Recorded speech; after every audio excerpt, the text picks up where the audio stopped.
Now we go to the next Samyutta. Samyutta number 50, Bala Samyutta. Bala means the powers. Just now we read the Indriya, the faculties. Now it's a similar thing, the Balas.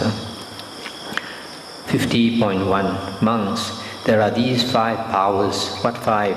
The power of faith, the power of energy, the power of recollection, sati, the power of concentration, samadhi, the power of wisdom, panya. These are the 5 powers.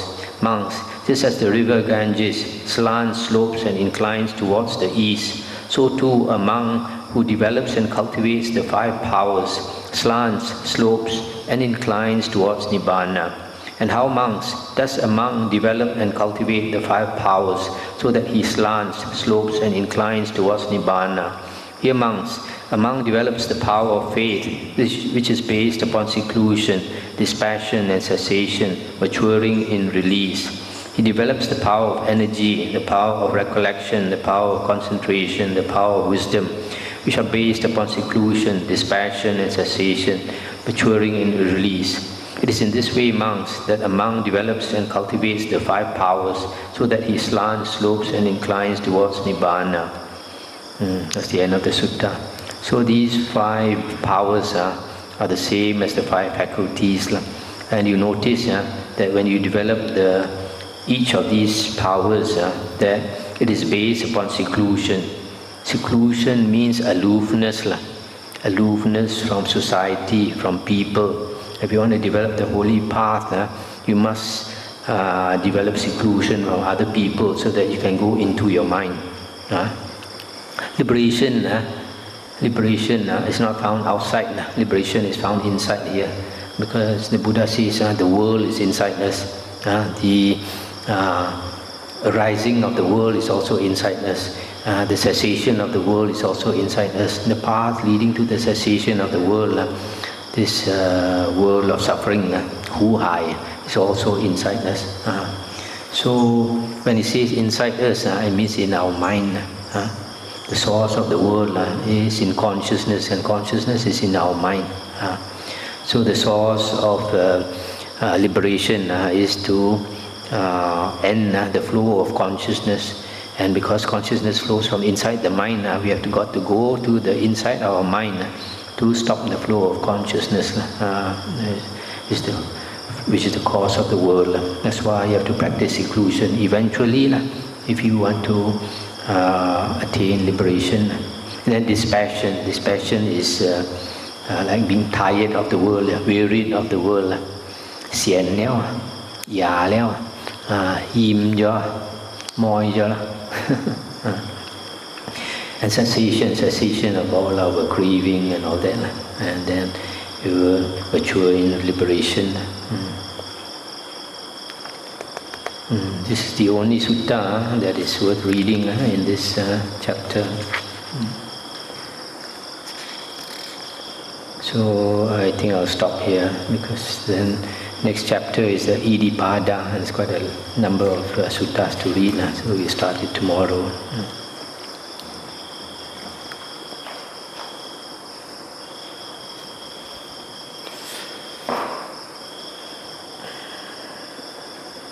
Anything to discuss?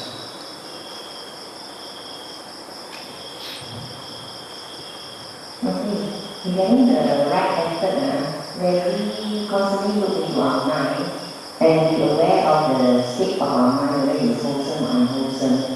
Are we using Yoniso Manasikara or as the Sammappadhana contemplating on the state of our mind? Are we using Yoniso Manasikara or Satipatthana?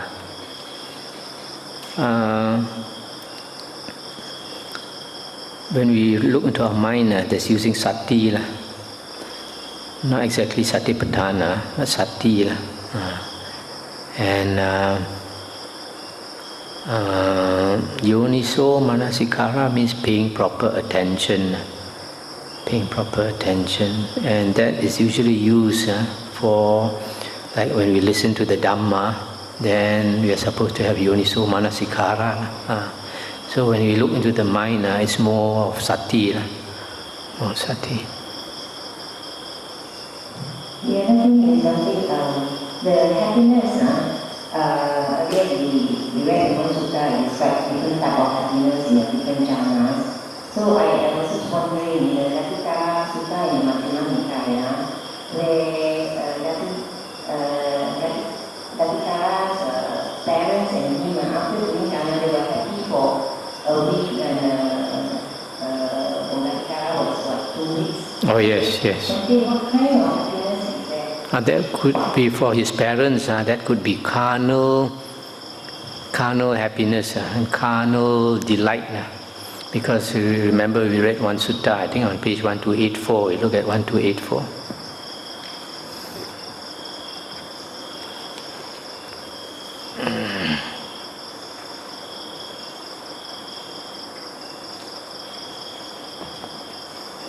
Yeah, 1284. I talk about spiritual delight, and then before that is carnal delight, carnal rapture here. So carnal delight refers to the delight that arises because of the 5 chords of sensual pleasure. When the sights, sounds, smells, taste and touch give us pleasure, that delight that arises because of that is the carnal delight. Whereas the spiritual delight, you must enter the jhana to attain spiritual delight. So since they were not in the state of jhana, so it probably is not spiritual delight. Because spiritual delight here refers to that first jhana and second jhana. And then similarly at the bottom, you see carnal happiness and spiritual happiness. Carnal happiness also is because of the 5 chords of sensual pleasure, whereas spiritual happiness is because of the first, second and third jhana. And then on page 1285, that carnal equanimity is also dependent on the 5 chords of sensual pleasure, and spiritual equanimity refers to the 4th jhana.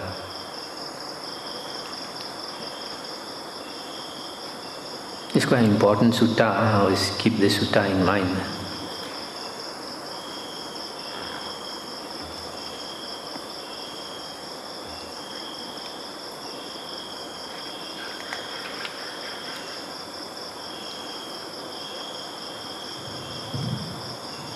When the come the right action, we always, when the unwholesome state arises, one of the things we do is to arouse energy and apply to mind. How do we arouse our energy? Since we are talking about right effort, and right effort talks about wholesome and unwholesome states of mind, that means you put energy to observe the mind, whether it is having wholesome or unwholesome states of mind. And then once you recognize whether it's wholesome or unwholesome states, then you take appropriate action, either to discard the unwholesome states of mind or to develop wholesome states of mind, etc. So putting effort in that direction is energy. And there are some suttas in the Majjhima Nikaya which tells you how to get rid of this. It's called all the taints, sabba asava sutta. Sabba is all, asava is these taints, these defilements. So that's why it's good to study more suttas. All the techniques are all given by the Buddha already, and that's why the Buddha's teaching is complete.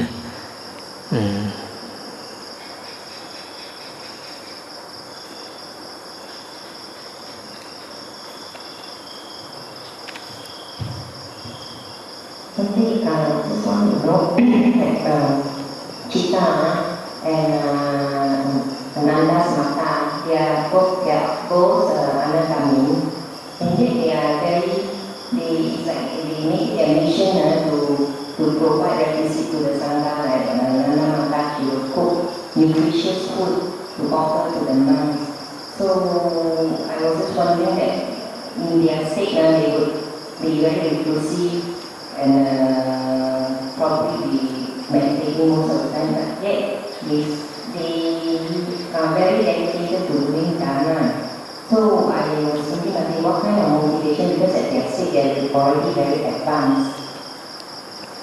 Firstly, people are all different. So you see, even the Arahants, their characters are very different. Like Ananda is a very friendly Arahant, a very friendly monk, whereas Kassapa is very aloof and very direct. Some of his words are very piercing, they poke you. So in the case of these anagamins who like to do dana, I'm sure it's out of gratitude for what they have learned from the Sangha. So they want to support the Sangha as best as they can, and also because the Buddha has already stated that it is the duty of lay devotees to support the Sangha. That's why they do it, but mostly out of gratitude to the Sangha.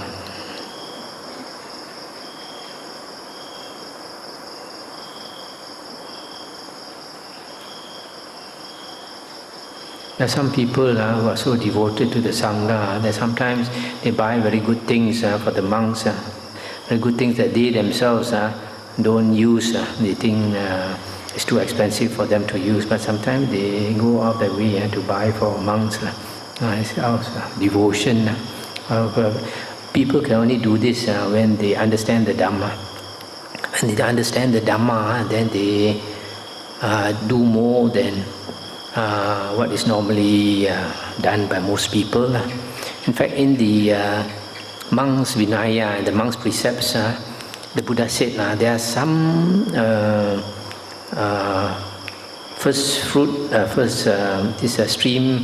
stream enterers, people who have just entered the stream because of understanding the Dhamma, and they have become an Arya, and they have so much faith for the Buddha, Dhamma and Sangha that they do dana more than they can afford, because some of these devotees, they are not rich, but they give more than they can afford, so much so that their family suffers.